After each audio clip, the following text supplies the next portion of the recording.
Sip. Sekarang kita bahas tentang kemarin udah bahas luas wilayah, kepadatan, terus sumber daya. Nah, kita sekarang move ke biosfer yang ada di Indonesia. Nah, next ke nomor 7. Oke, ini mudah banget nih Dira nih. Bisa dijawab.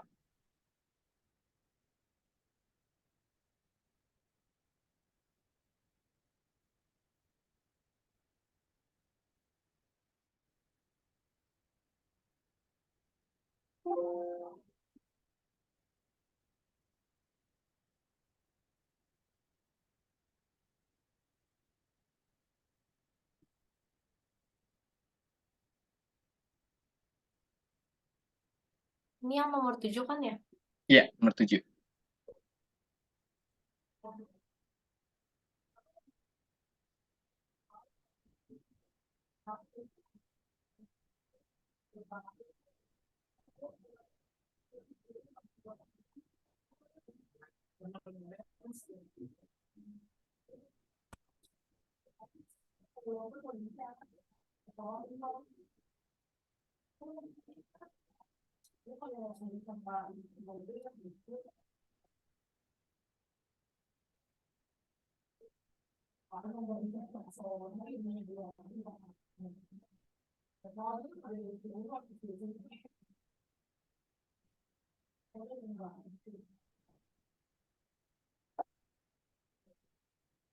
Oke, ya, kalau jawabannya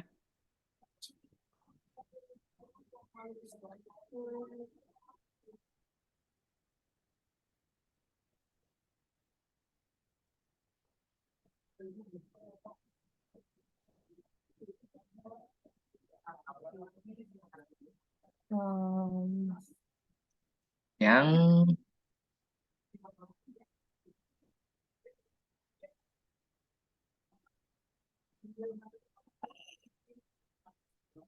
yang A deh. jangan D dong. Kok D? Udah D berarti ini kayak nggak yakin nih sama jawabannya nih. Oke, yang mana? Yakinin dulu. Yang A. Yang A, oke. Look, di lock ya. Oke, kakak lock jawabannya. Dira jawab yang A. Oke, sudah. Di konsep ini, di soal ini ya, ini nih soal perpaduan, Dira. Soal perpaduan antara apa? Soal perpaduan antara biosfer dan atmosfer. Nah, karena apa? Nanti atmosfer ini, dia nanti masuk kategorinya dalam kaitannya iklim. Nah, kalau biosfer nanti dia vegetasinya. Tahu vegetasi kan Dira ya? Vegetasi itu kayak tumbuh-tumbuhannya. Tuh. Nah, di sini kalau kita lihat, wilayah utara Pulau Jawa yang memanjang dari Provinsi Jawa Timur. Oke, kita udah kelok di sini, berarti dia cuma Jawa Timur aja nih. Oke. Sedangkan kalau kita tahu dalam Indira udah di SMP nggak dipelajari ya, udah masuk ke itu belum sih iklim di Indonesia gitu. Udah masuk belum materinya? Hujan hutan hujan tropis doang.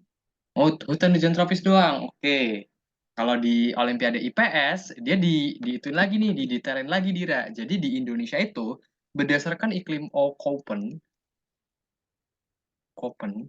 Ini iklim Köppen itu dia kaitannya suhu dan curah hujan.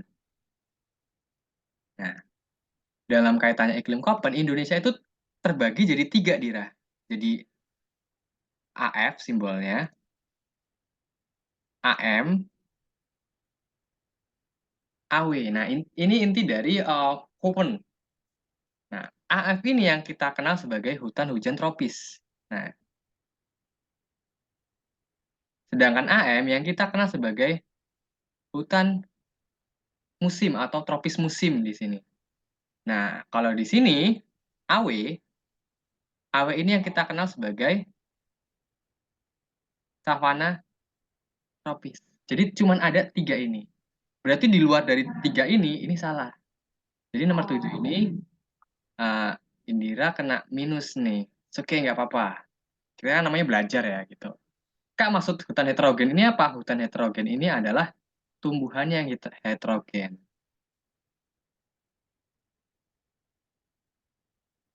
Nah, ini kita udah tahu nih, udah kelok nih jawabannya. Oh, berarti cuma di antara 3 ini. Nah, bedanya apa di sini?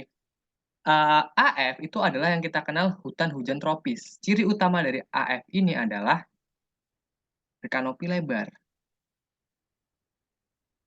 Maksudnya kanopi itu apa? Maksudnya kanopi itu adalah tumbuh-tumbuhan yang tumbuh menjulang ke atas dan dia punya pohon atau daun itu yang lebar yang menutupi sehingga sinar matahari tidak tembus di hutan tropis atau yang kita kenal rainforest tropis gitu. Sama apa lagi? Tumbuhan heterogen. Ini tersebarnya di mana? Tersebarnya yang kakak arsir sepanjang warna hijau ini. Saat, nah, ini adalah sebaran hutan hujan tropis di Indonesia. Sip. Nah, ini udah ketemu nih.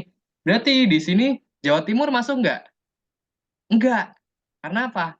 Jawa Timur itu nanti masuk ke dalam iklim AM atau yang kita kenal sebagai tropis musim. Nah, tropis musim ini gimana? Tropis musim ini adalah ciri utamanya, Dira. Tropis musim adalah ini adalah dia musiman. Contohnya ada tumbuhan meranggas. Dira tahu tumbuhan meranggas nggak?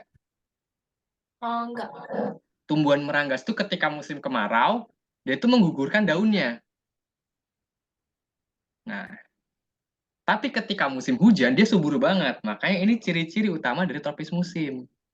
Tropis musim, nah ini ciri-cirinya kalau kemarau dia gugur. Nah, ini paling banyak tersebarnya di mana? Di Jawa Timur hingga Bali. Gitu. Ini ciri utama dari iklim AM. Nah, yang pernah keluar di soal OSN Geografi itu yang iklim savana tropis. Nah, ini savana tropis, dia ada di daerah yang kakak arsirin ini. Nah, savana tropis itu dia yang kita kenal sebagai AW, itu banyak terdapat di NTT. Ciri-ciri utamanya apa? Ciri-ciri utamanya itu adalah padang rumput luas. Nah, dan apa? Dan tanaman perdu. Tanaman perdu itu yang kayak mana nih? Tanaman perdu ini yang paling beda dari semuanya. Kalau ini kan tinggi-tinggi nih, ini kalau contoh di tropis musim itu tanamannya jati ya. Nah, kalau di ini kalau di hutan hujan tropis ya, dia jelas kayak akasia, terus rhododendron, terus apa tuh? Oaks. Nah, ini ciri-ciri dari hutan hujan tropis. Kalau ini tropis musim kan jati, tapi kalau dia sabana tropis, dia adalah tanaman perdu. Tanaman perdu itu apa? Tanaman yang tingginya tidak lebih dari 2 meter. Nah, ini ciri utama tanaman perdu. Nah, ini banyak banget di NTT. Dan tiap tiap hutannya itu nanti bisa dimanfaatkan. Kalau kita lihat hutan hujan tropis ya berarti ini adalah pemasok kayu-kayu. Kalau hutan jati, nah ini kayu-kayu berkualitas. Tapi kalau hutan tipe savana tropis, dia nggak dimanfaatkan kayunya, tapi dimanfaatkan rumputnya untuk penggembalaan hewan ternak. Makanya kalau kita lihat, kuda, terus domba, kambing, itu banyak banget di NTT karena apa? Penggembalaannya lebih banyak di situ. Sepinya. Jadi tiap tiap iklim di Indonesia akan mempengaruhi sebaran biosfernya gitu. Paham nggak Dira sejauh ini?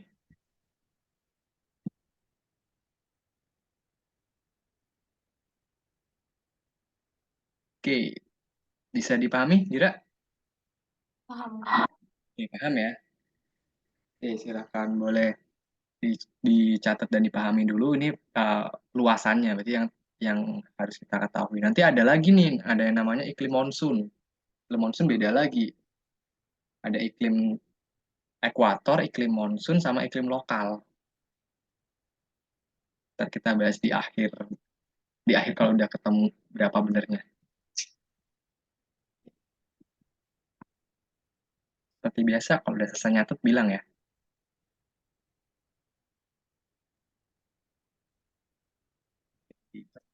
Dua.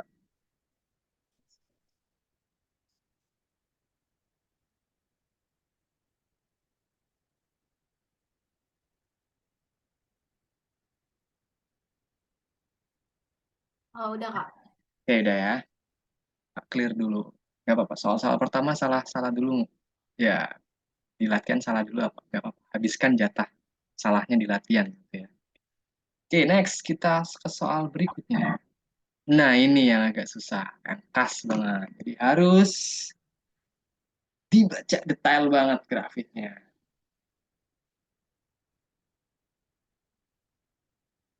Ini curah hujannya ya. Ini permasalahan.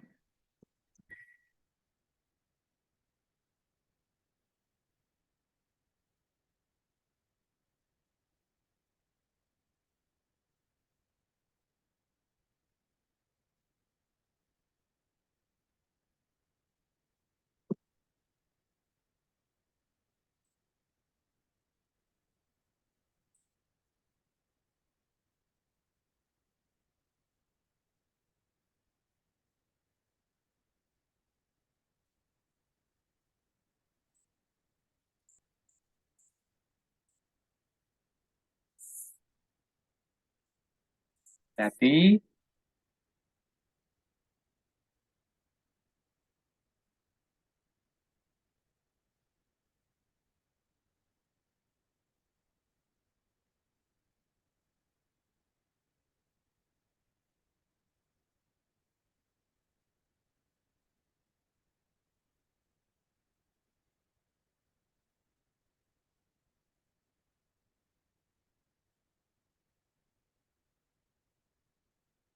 Yang C. yang C, kakak log ya. Kakak log. Yang C. Nah, C. Kita bahas. Berikut disajikan grafik curah hujan sepanjang tahun dari suatu wilayah dan permasalahan yang ada. Oke, grafiknya ini seperti ini. Dia kadang 4.000 milimeter, tapi dia juga kadang jatuh banget di bawah 1.000 milimeter. Nah, ini permasalahannya. Dia kadang naik drastis. Nggak mau. Kursornya. Nah, kadang naik drastis, kadang turun drastis nih.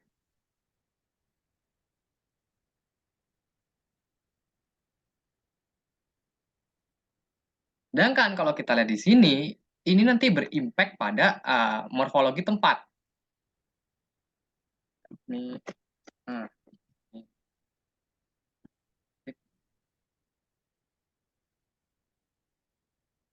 agak error. Wait. Nah,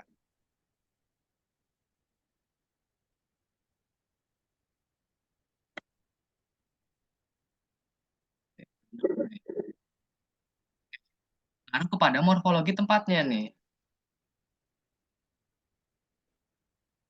Kok bisa seperti ini nih? Dia apa nih? Kalau kita bahas, mengapa fenomena tersebut bisa terjadi? Di sini ada ketika dia naik turun itu dia ada yang namanya grafik grafik fluktuatif. Grafik fluktuatif itu adalah grafik naik turunnya gitu. Dan kalau kita bahas dulu jawaban Dira ya. Sebagian wilayah hulu dan terbelakang, wilayah tersebut hanya dimanfaatkan sebagai sumber air bersih untuk masyarakat perkotaan yang berada di hilir tanpa menyisakan jumlah air yang cukup untuk kebutuhan masyarakat lainnya. Oke, sekarang kita lihat. Ini merupakan wilayah kita kenal dengan istilah pedesaan ya. Nah, sedangkan di sini wilayah hulu dan terbelakang harusnya hulu itu adalah wilayah tempat di mana mata air itu berada. Asal. Gitu. Makanya di jawaban C ini kurang tepat nih. Karena apa? Sebagian wilayah hulu dan terbelakang kok dimanfaatkan sebagai sumber air bersih untuk masyarakat perkotaan di bagian hilir. Sedangkan dalam sumber air bersih itu dia adanya selain di sungai, dia juga ada di mana? Dia juga ada di mata air yang tersimpan dalam lapisan akuifer. Nah, kalau Indra dengar istilah lapisan akuifer ini adalah lapisan tempat tersimpannya air tanah. Yang C otomatis salah nih. Kita lihat, curah hujan yang fluktuatif seperti yang ditunjukkan pada gambar menyebabkan kekeringan masih bisa terjadi. Oke, kekeringan ini masih bisa terjadi. Kita lihat, bener nggak nih polanya fluktuatif? Oke, polanya benar. Naik turun, naik turun, naik turun. Gitu. Jadi, dalam soal ini, dia ada dua jawaban yang mendekati benar, yaitu D dan E. Kesalahan penduduk lokal dalam membudidayakan pertanian cenderung membutuhkan banyak air. Nah, ini tereliminasinya kenapa? Dalam gambar ini nggak ada kawasan pertanian. Oke, udah otomatis dua salah. Hujan yang ada turun pada waktu tertentu nih. Oke, ini juga salah, kenapa? Karena apa? Ini nih turun hujan semua. Bedanya adalah di mananya? Di intensitas. Oke, intensitasnya itu deras, sedang, atau ringan. Soal kayak gini bahaya banget nih. Jadi kalau semisal belum belum paham banget grafik fluktuatifnya ya tahan dulu gitu. Tahan kerjaan soal-soal yang mudah dulu gitu Dira. Saran dari kakak sih. Karena ini soal-soal kayak gini ini killing time banget. Nah, ini di garis bawah ya. Killing time dan belum tentu jawaban kita benar. Kecuali kalau kita benar-benar nganalisis grafiknya tuh detail banget baru bisa benar. Jadi di antara yang B dan D ini kita analisis yang B. Kondisi geologi mempunyai permeabilitas yang besar. Dira tahu permeabilitas nggak Dira?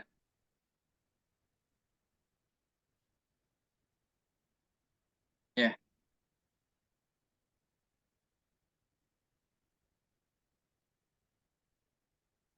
permeabilitas itu adalah kemampuan air dalam meloloskan tanah.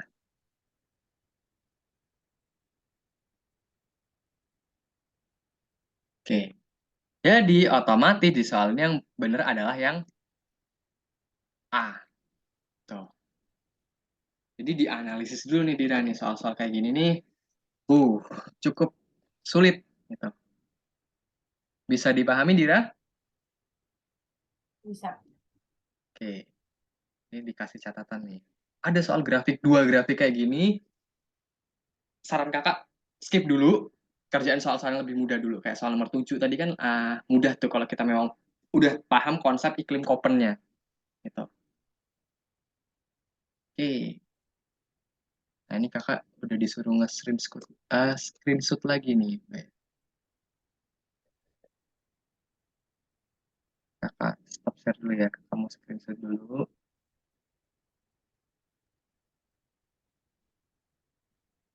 Pause dulu. Sambil kalau nanti ada yang mau tanyain, tanyain aja Dira ya. Kalau materi yang belum paham.